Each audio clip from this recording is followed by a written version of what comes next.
Kerajaan Mataram mulai mengalami kemunduran. Hal itu terjadi karena sudah begitu besarnya campur tangan Belanda di keraton. Tak mengherankan jika akhirnya banyak kerabat keraton yang meninggalkan keraton untuk kemudian bangkit melawan Belanda. Di antara para kerabat keraton yang gigih tentang Belanda itu adalah Pangeran Diponegoro atau Raden Mas Kartowiryo bersama istrinya yaitu Raden Ayu Diponegoro atau Raden Ayu Sulbiah. Bersama pengikutnya, Pangeran yang gagah berani ini terus melancarkan serangan terhadap markas-markas Belanda yang berada di wilayah Kartasura dari benteng pertahanan mereka di Madiun.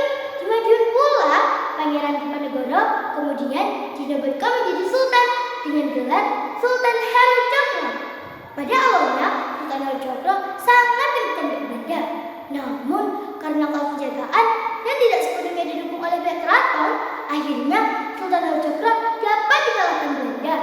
Peristiwa itu dicatat dalam sejarah pada tahun 1723. Sultan Harujapra dapat ditangkap Belanda, kemudian diasingkan ke Tanjung Harapan atau Afrika Selatan. Sementara itu, Raden Ayu Diponegoro yang berhasil lolos dari sergapan Belanda kemudian mengasingkan diri di daerah Bangwetan. Dia menyamar sebagai seorang petapa dan membuat sanggahan kecil di tengah hutan. Dia bergelar Nyi Dipo. Pada suatu hari, Nyi Dipo sedang musyuk berdoa memohon petunjuk pada Sang Pencipta. Tiba-tiba terdengar suara gaib.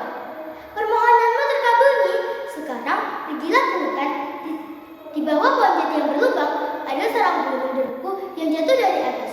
Peliharalah burung itu karena jika kelak dia berbunyi, sapa mangan aku mesti bakal jadi burung. Berarti waktunya sudah tiba. Akan datang kesatria dengan 3 orang pengikut setianya. Hidangkan burung itu karena dialah yang kelak akan meneruskan cita-citamu. Pada awalnya, Nyi Dipo pun tergagap mendengar suara itu. Oleh karena itu, Nyi Dipo segera bergegas ke tengah hutan. Ternyata benar, di bawah pohon jati yang berlubang ada sarang burung derkuku dengan anak burung derkuku yang menciap-ciap dengan sangat kerasnya. Dengan penuh kasih, Nyi Dipo pun segera memungut anak itu dan membawanya ke pesanggrahan untuk dipelihara. Tanpa terasa, waktu pun terus berjalan. Di keraton Kartasura, Raja Amangkuratjowo sudah meninggal dan digantikan Sunan Pakubuwono II. Namun, yang tidak berubah di keraton Kartasura adalah pengaruh Belanda dan justru semakin bertambah kuat. Oleh karena itu, beberapa orang kerabat mengikuti jejak Pangeran Diponegoro atau Sultan Harujapra. Beberapa orang kerabat yang akhirnya lolos dari keraton Kartasura untuk kemudian bangkit melawan Belanda itu adalah Pangeran Mangkubumi dan Raden Masakti. Dengan gigih, mereka terus membangunkan rakyat untuk mengusir Belanda dari bumi Mataram. Pada suatu hari, Raden Masakti sedang berada di tanah Bangwetan. Seperti kebiasaannya, dia selalu menyempatkan diri untuk bertapa. Dia ditemani oleh 3 orang pengikut setianya. Ketiganya adalah Ronggo Panambang, Kudanawasa, dan Nitinaga. Dalam keheningan hutan, tiba-tiba Raden Masakti dikejutkan oleh burung derkuku yang sangat aneh. Burung derkuku itu berkicau, "Sapa anakku mesti batal jadi burung." Yang artinya, siapa makan aku pasti batal jadi raja. Raden Masakti pun begitu kaget menyaksikan kejadian itu. Hampir-hampir dia tidak mempercayai penglihatannya. Dia baru sadar ketika burung derkuku itu terbang meninggalkannya. "Rangga, Kudanawasa, Nitinaga, ayo kita kejar burung itu," ajak Raden Masakti. Yang para pengikut setianya pun segera mengikuti kepergian sang pangeran yang sedang memburu burung itu. "Gusti, burung itu masuk ke dalam pesanggrahan," teriak para pengikut Raden Masakti. "Benar, ayo kita lihat ada apa di dalam," ujar Raden Masakti sambil memasuki pesanggrahan itu. Mereka disambut oleh perempuan setengah umur yang masih tampak sekali kewibawanya. Dia adalah Pangeran Raden Ayu Diponegoro atau Nyi Dipo. Raden Mas Said segera mengutarakan maksud kedatangannya.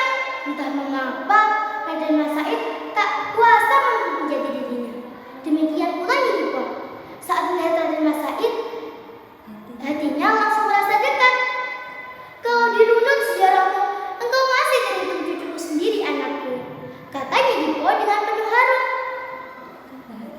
Kebahagiaan Nyi Dipo bertambah ketika mengetahui bahwa Wisik yang dimaksud beberapa tahun silam tak lain adalah cucunya sendiri. Nyi Dipo pun segera menangkap dan memasak burung ajaib itu, kemudian untuk dihidangkan Raden Mas Said. Setelah menikmati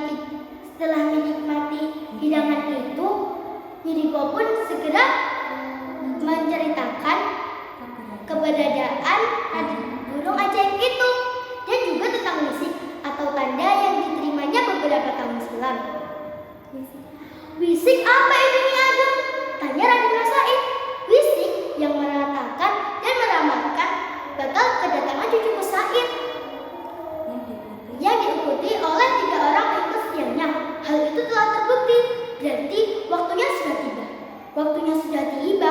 Apa maksudnya, Nyi Ageng?" "Maksudnya tak lama lagi cucuku Said bakal jadi raja," jawab Nyi Dipo dengan penuh semangat. Raden Mas Said beserta ketiga pengikutnya begitu bersyukur mendengar semua penjelasan Nyi Dipo. Sebagai rasa syukur, Raden Mas Said menamai tempat itu dengan nama Karanganyar. "Karanganyar, Raden?" tanya para pengikutnya. "Benar, karena disinilah aku diteguhkan atau dikarangkan tentang sebuah perjanjian anyar atau baru, bahwa pasti aku naik tahta,"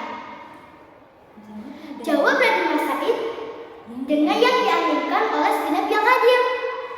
Jadilah tempat itu sampai sekarang yang bernama Karanganyar. Nyi Dipo pun dianugerahi gelar Nyi Ageng Karang oleh Raden Mas Said dan menjadi cikal bakal Karanganyar.